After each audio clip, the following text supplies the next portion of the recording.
കാറ്റിൽ കന്നിമാങ്ങ കടിച്ചു നടക്കാം, കാറ്റിൻ പാദസ്വരങ്ങൾ കേൾക്കാം, കുന്നി മഞ്ചാടി കുന്നിലേറാം.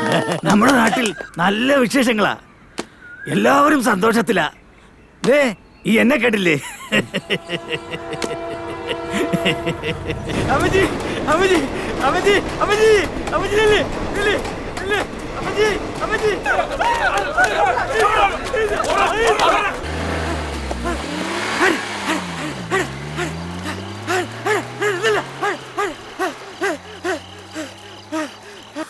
നമസ്കാരം, ഞാൻ ടി സുനിൽകുന്നിക്കാട്. റോട്ടൺ സൊസൈറ്റി എന്ന നമ്മുടെ പുതിയ സിനിമയുടെ സന്തോഷത്തിലാണ്. നിരവധി അന്തർദേശീയ അവാർഡുകൾ നേടിയതിൻ്റെ ഒരു വലിയ ഊർജത്തിലാണ് ഞാനിപ്പോൾ. ഈ പടത്തിൻ്റെ തുടക്കത്തിൽ ഇത്രത്തോളം ഒരു അവാർഡുകൾ വാരിക്കൂട്ടുന്ന ഒരു ചിത്രമായിരിക്കുമെന്ന് എൻ്റെ സ്വപ്നത്തിൽ പോലും ഞാൻ ചിന്തിച്ചൊരു ചിത്രമായിരുന്നില്ല. കാരണം ഇതിൻ്റെ ഷൂട്ടിംഗ് തുടങ്ങിയത് മുതൽ അത്രയേറെ കഷ്ടപ്പാടുകൾ ഈ പടത്തിന് പിന്നിലുണ്ടായിരുന്നു. ഈ സിനിമയുടെ കഥ പറയുന്നത് നമ്മുടെ സമൂഹത്തിൽ നമ്മൾ കാണുന്ന അനീതിക്കെതിരെയാണ് ഈ കഥ വിരൽ ചൂണ്ടുന്നത്. യാദൃച്ഛികമായി ഒരു ഭ്രാന്തന്റെ കയ്യിൽ എത്തപ്പെടുന്ന ഒരു ക്യാമറയും ഭ്രാന്തന്റെ കയ്യിൽ ഇരിക്കുന്ന ക്യാമറയിലൂടെ കാണുന്ന കാഴ്ചകളുമാണ് ഈ സിനിമയുടെ തീം. ഈ സിനിമയിൽ ഞാൻ എത്തപ്പെട്ടത് വളരെ യാദൃച്ഛികമായിട്ടാണ്. ഇതിന്റെ കഥാകാരനും സംവിധായകനും ഈ പടത്തിനെ പറ്റിയ ഒരാളെ കുറിച്ച് ഇങ്ങനെ അന്വേഷിക്കുകയാണ്. അത് എന്നോട് ചോദിച്ചിട്ടുണ്ട്. അത് നമ്മുടെ സംഭാഷണങ്ങൾക്കൊടുവിൽ സംവിധായകൻ എന്നോട് ചോദിച്ചു, എനിക്ക് തന്നെ ഇത് ചെയ്തുകൂടെ എന്ന്. അങ്ങനെയാണ് അതിനെക്കുറിച്ച് ആലോചിക്കുകയും നമ്മൾ അതിനെക്കുറിച്ച് ഒരുപാട് ചർച്ച ചെയ്യുകയും ആ കഥാപാത്രത്തെ കുറിച്ച് പല രീതിയിലുള്ള സംഭാഷണങ്ങൾ നടക്കുകയും ഒടുവിൽ ഞാൻ അത് ചെയ്യാൻ തീരുമാനിക്കുകയും ചെയ്തു. അപ്പോൾ എൻ്റെ മനസ്സിൽ ഈ കഥാപാത്രത്തിന് ഒരു രൂപമുണ്ടായിരുന്നു. ഒരു ഭ്രാന്തൻ എങ്ങനെയായിരിക്കണം എന്നതിനെ കുറിച്ച് ഞാൻ ഒരുപാട് സ്റ്റഡി ചെയ്തു, ഒരുപാട് വർക്കൗട്ട് ചെയ്തിട്ടാണ് ഞാൻ ഈ സിനിമയിൽ അഭിനയിക്കാനായി ചെല്ലുന്നത്. അതിന്റെ രസകരമെന്ന് പറഞ്ഞാൽ അതിന്റെ ആദ്യ ദിവസം തന്നെ ഞാൻ ഈ ഹോംവർക്കുകൾ ചെയ്തതെല്ലാം വെറും പാഴായി. കാരണം ഞാൻ ഉദ്ദേശിച്ച രീതിയിലായിരുന്നില്ല സംവിധായകന്റെ മനസ്സിലെ ഈ കഥാപാത്രം. പിന്നെ ആദ്യ ഷോട്ടിൽ തന്നെ അത് പൊളിയുകയും പിന്നെ ഞാൻ ആ സംവിധായകന്റെ ഇഷ്ടത്തിൽ അദ്ദേഹത്തിന്റെ കഥാപാത്രമായി ആ രൂപത്തിൽ മാറുകയും ആ രീതിയിലേക്ക് മാറുകയും ചെയ്തതാണ് ഇതിന്റെ വേറെ രസകരമായ സംഭവം. പിന്നെ ഇതെനിക്ക് എടുത്തു പറയാനുള്ള വേറൊരു സംഭവം എന്ന് പറഞ്ഞാൽ നമ്മുടെ ഈ സിനിമ ഷൂട്ടിംഗ് സമയത്തെ ഒരുപാട് കഷ്ടപ്പാടുകളുണ്ട്. ആൾ വളരെ കുറവായിരുന്നു. അതുകൊണ്ട് തന്നെ നമ്മൾ അതിൽ ഒരുപാട് കഷ്ടപ്പെടേണ്ടി വന്നു. പല ജോലികളും ഞാൻ തന്നെ അഭിനയിക്കുന്നതിനൊപ്പം മേക്കപ്പ് ചെയ്യാനും കോസ്റ്റ്യൂം അങ്ങനെ ഒരുപാട് ജോലികൾ ഒരുമിച്ച് ചെയ്യേണ്ടി വന്നു. അതുപോലെ തന്നെയാണ് സംവിധായകൻ തന്നെയാണ് ഈ ക്യാമറ കൂടി ചെയ്യുന്നത്. അപ്പോൾ ക്യാമറയും സംവിധാനവും ചില സമയങ്ങളിൽ പ്രോമിറ്റ് കൂടി ചെയ്ത് വരേണ്ടായ അവസ്ഥ വരെ ഉണ്ടായിട്ടുണ്ട്. അത്രയ്ക്ക് കഷ്ടപ്പെട്ടിട്ടാണ് ഈ സിനിമ ചെയ്തത്. അതുകൊണ്ട് തന്നെയാണ് ഒരു കാരണവശാലും ഈ സിനിമ ഇത്രത്തോളം ഒരു വലിയ അംഗീകാരങ്ങൾ കിട്ടുമെന്ന് നമ്മൾ ഒരു കാരണവശാലും ഒരിക്കൽ പോലും നമ്മൾ ഈ ഷൂട്ട് സമയത്ത് ചിന്തിച്ചിട്ട് പോലുമില്ല. അങ്ങനെ ആവുമെന്ന് പോലും നമ്മൾ കരുതിയില്ല. എങ്കിലും സംവിധായകന് ഇതിൽ ഒരു വിശ്വാസം ഉണ്ടായിരുന്നു. ഇത് നല്ല പടമായി ആൾക്കാർ പറയും, ഒരു നല്ല ചിത്രമാണ്, നല്ല സന്ദേശമുണ്ട് എന്ന് പറയുമെന്ന് കൂടെ ഡയറക്ടർ പറയുമായിരുന്നു. പിന്നെ പല സ്ഥലങ്ങളിലും അതിന്റെ രസകരം എന്ന് വെച്ചാൽ ഞാനിതിൽ ഭ്രാന്തനായിട്ടാണ് അഭിനയിക്കുന്നത്. പബ്ലിക്കിൽ ഞാൻ ഈ വേഷമിടയിൽ ഇരിക്കുമ്പോൾ പലരും യഥാർത്ഥ ഭ്രാന്തെന്ന് തെറ്റിദ്ധരിക്കുകയും എനിക്ക് എടുത്ത് വെച്ച ഒരു ഭ്രാന്തന് ചായ മാറ്റി കൊടുക്കുമ്പോൾ എനിക്ക് ചായ വാങ്ങിക്കൊടുക്കുന്ന സന്ദർഭം ഉണ്ടായി. അപ്പോഴാണ് മറ്റുള്ളവരുടെ ഷൂട്ടിംഗ് വന്നിരിക്കുന്നതാണെന്ന് പറഞ്ഞ് അപ്പോഴവര് അത് മനസ്സിലാക്കുകയും അത് വളരെ രസകരമായ അങ്ങനെ ഒത്തിരി സംഭവങ്ങൾ ഇതിനകത്ത് ഉണ്ടായിട്ടുണ്ട്. ഇതിലേക്കെല്ലാം കഷ്ടപ്പാടിന്റെ ഫലമാണ് ഇതിന്റെ അംഗീകാരമെന്ന് ഞാൻ വിശ്വസിക്കുന്നു. നമ്മൾ ചെയ്ത പ്രവൃത്തി ദൈവം കാണുന്നു എന്ന് ഞാൻ വിശ്വസിക്കുന്നു. ആ പ്രവൃത്തിയുടെ ഫലം തീർച്ചയായും കിട്ടുമെന്ന് കൂടി ഇതിൽ നിന്നും ഞാൻ മനസ്സിലാക്കുന്നു. പല ഫെസ്റ്റിവലുകളിലും നമുക്ക് അംഗീകാരം കിട്ടുന്നത് ഞാൻ പറഞ്ഞത്.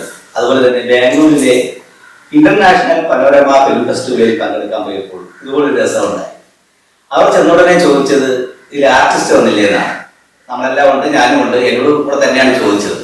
അപ്പോൾ ഞാനാണ് ആ വേഷം ചെയ്തു എന്ന് പറഞ്ഞപ്പോൾ അവർക്ക് ഭയങ്കര അതിശയമായി. കാരണം എന്നെ നേരിട്ട് കാണുമ്പോഴും ഈ സിനിമയിൽ കാണുമ്പോഴും വളരെ വ്യത്യസ്തമായിരുന്നു.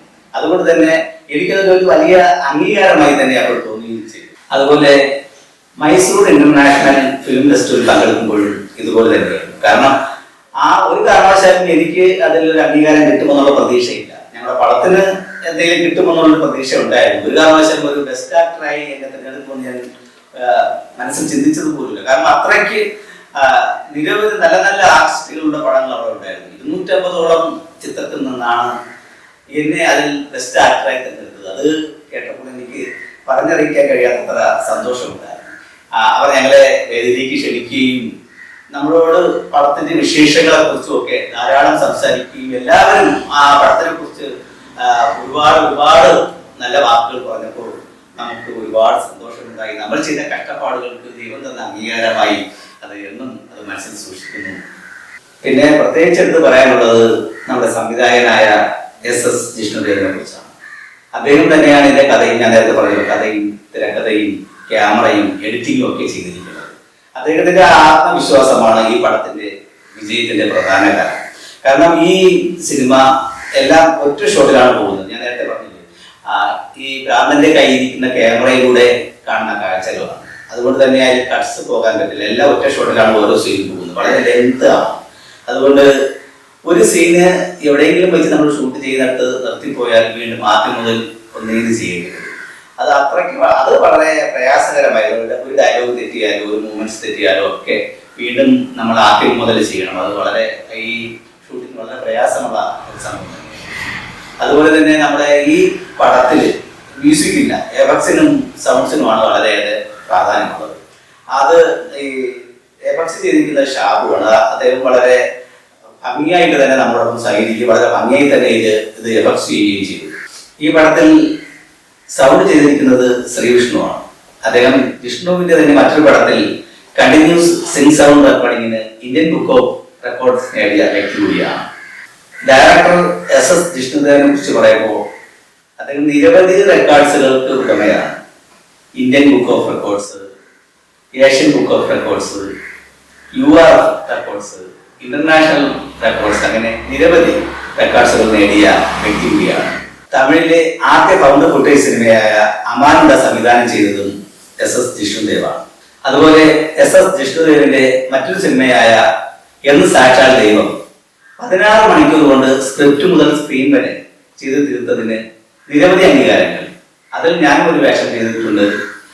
അതിനും ഇന്റർനാഷണൽ അവാർഡുകളും ഇന്ത്യൻ ബുക്ക് ഓഫ് റെക്കോർഡ്സ് അവാർഡുകളും ഒക്കെ നേടിയിട്ടുണ്ട്. അങ്ങനെ നിരവധി അവാർഡുകൾ ചെയ്ത പടങ്ങളിലെല്ലാം ഏതെങ്കിലും നിലയിൽ തന്റേതായ മുദ്ര പതിപ്പിച്ച ഒരു ഡയറക്ടറാണ് SS ജിഷ്ണുദേവ്. അദ്ദേഹത്തിനോടൊപ്പം കൂടാനും ഒരു പടത്തിൽ അഭിനയിക്കാനും അതിലൂടെ നിരവധി അവാർഡുകൾ വാങ്ങിക്കാനും എനിക്ക് കഴിഞ്ഞത് എന്റെ ഭാഗ്യമായി കരുതുന്നു. ഈ വർഷം തന്നെ നമ്മുടെ പടം റിലീസ് ഉണ്ടാവും. അപ്പോൾ നിങ്ങൾ എല്ലാവരും പടം കാണണം.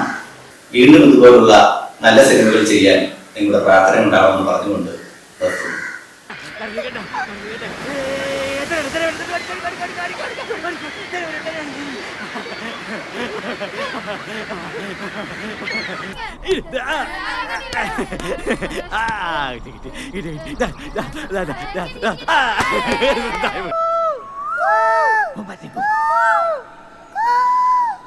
അടയ്ക്ക പറിക്കണ കേളു വള വലിക്കണ നേരം പിള്ളേര് വള പറിച്ച് കള വലിക്കണ കണ്ടു.